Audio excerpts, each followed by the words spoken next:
So, this is Kathy Schwab, and this is my lesson that I was working on for my first um, CCE class.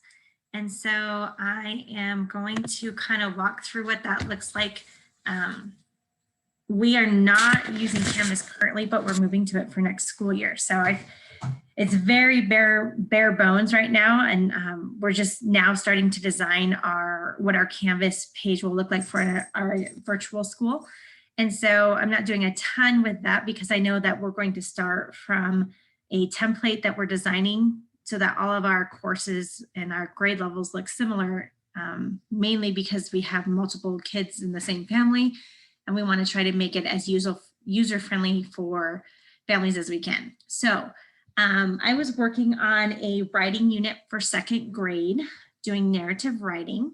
And so I'm just going to jump right to the modulars here. And I already have it in the student view because I thought that would be easiest to see. And so from our home page, we're actually going to have, like, for the day, they'll be able to click on it and we'll take them to the modular pages. That's not quite set up yet, but that's the plan to make it super easy. So I do have it set up so that students have to mark things as done or submit. I did not set it up so that they have to complete them in order. I want them to complete them in order. But if I go to a live learning session and they haven't, looked at the writing introduction or the essential question yet, then I don't want them to not be able to participate in the live learning session piece, because I have some collaborative things in that session that we are going to use through Zoom and then with each other through breakout rooms. At least that's my vision. So anyways, when the kids go into it for a writing unit, it starts with an introduction, and I just did a video. I tried to do it with the studio, but I'm still very new to that and don't quite understand the screenshots and how to use that. So I'm still learning that. So I went to what I know. And so I do a Zoom video and then I save it to my YouTube channel and then I embed it. And so that's what I did for my videos. As I learn more about studio, I want to move to that. So we're completely in Canvas. But for the purposes of this is how I did it. So it's just a real brief introduction about it. Second graders, I'm so excited to talk to you about our next writing unit. We're going to be doing a writing unit on narrative writing. So we're going to learn about. So this video just continues on to share what our learning goals and our standard are, which are here on that first page. And then again, kids can mark as done. When you go to the next part, it talks about our essential question. And this was just kind of some background information I wanted to include. This is a video that I've used before, and it's available to use from YouTube. There's several different teachers out there who have different channels, and they have made those things available to people to use on their in their virtual learning. And so this is just a real quick, like 2-minute video about what is narrative writing to kind of get kids' minds thinking before we have our live lesson. So in theory, I would want them to finish those 2 pieces before we started our live lesson. The next part we have is our live lesson, and it just kind of gives a little bit of a rundown. I'm going to be reading the book Fireflies, which I kind of gave them a glimpse of in the introduction video. Kind of showed some of the pictures and did a little bit of a picture walk. And then we'll be working on the anchor chart as a team or as a group. This is, I'm hopeful, we are getting the new elementary pieces that are being presented to Canvas. That's one of the reasons we decided to go with Canvas, because they have the overlays. And so ideally with that, our kids are all going to be on iPads. And so they'll have, styluses that they can use. And I would do this on the video and the kids would have this open, and then my video would be there and they would fill it out. We'd fill it out together. So you can see that it talks about the different personal narratives and fictional narratives. Toy always tells about the who, what, where, when, why, and how of the event.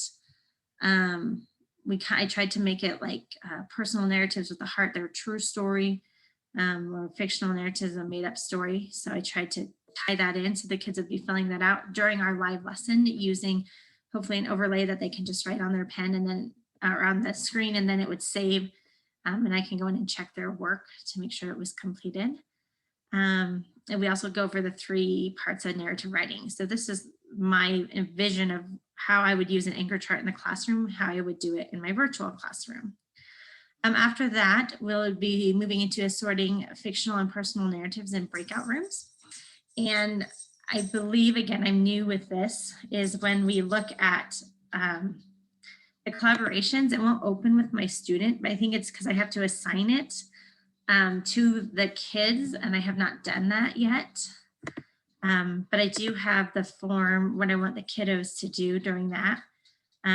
So that's sorting the fictional and personal narratives is I'd send them to breakout rooms and they would be able to open up, hopefully this file, I want to save it. I'm going to create groups of kids, 2 or 3 kids, probably 2. And then they would be able to open this up and they'd each have a copy of this where it looks like this. And they would then be able to read the different pieces down here. You know, I want to actually shrink this down. There we go. So I want them to see it side by side. So, or closer like that. So I would probably tell them to edit the document in the desktop app. Well, probably not actually, because they're going to take and then they can take as they're editing it. So by this time that we've already done this several times, and so hopefully that goes a lot smoother than what I was just showing you. I'm nervous showing my things, but I don't know if it won't quite let me show it here. But they would just take and be able to read it, and then hopefully the idea is that they would be able to take and drag those pieces into the right section of the T-chart, if fictional or personal narratives. So probably still need some working on that because I just messed that all up. I don't know what I did. But that's my idea. So I'll continue to work on that piece of it. That's what I want them to be able to do.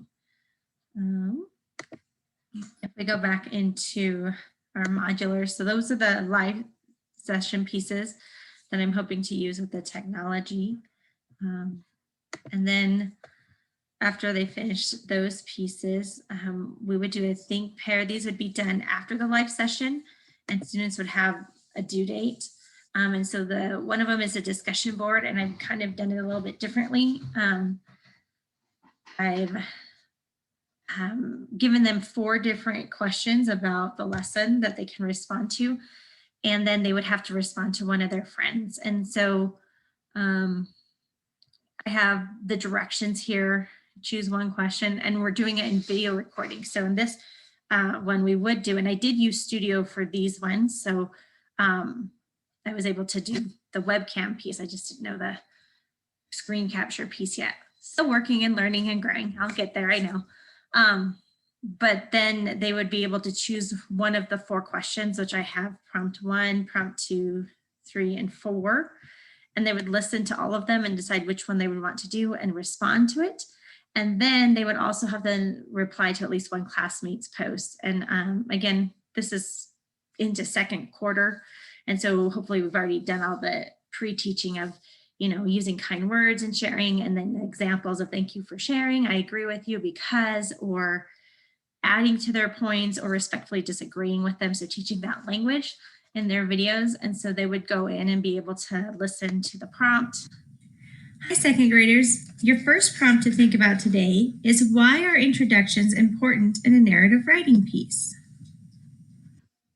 So this gives them a choice. Hi, 2nd grade. Which ones to do. So I have 4 different questions about that. And then they would just choose one to reply to. And they would be able to do the video and record it just like we did before using the pieces with the webcam. So anyways, that that is what that piece would look like. And as far as including the technology piece and the discussion so they could see each other. And then the last piece for this lesson I would have them do is a show what you know. And so they would have a chance to choose one of these pieces. So I have creating a digital informational book or PowerPoint about narrative writing. I'm creating a video news show about narrative writing, creating a comic or graphic story about narrative writing that they could then upload. Or if they have a different idea about showing what they know, I gave that as an option and they just have to check with me before they do that. So just trying to hopefully give them a chance to be a little bit more creative in using the technology pieces. I provided some guidelines to make sure that they're explain the two types of narratives, the parts of narratives, why it's important to have those narrative pieces.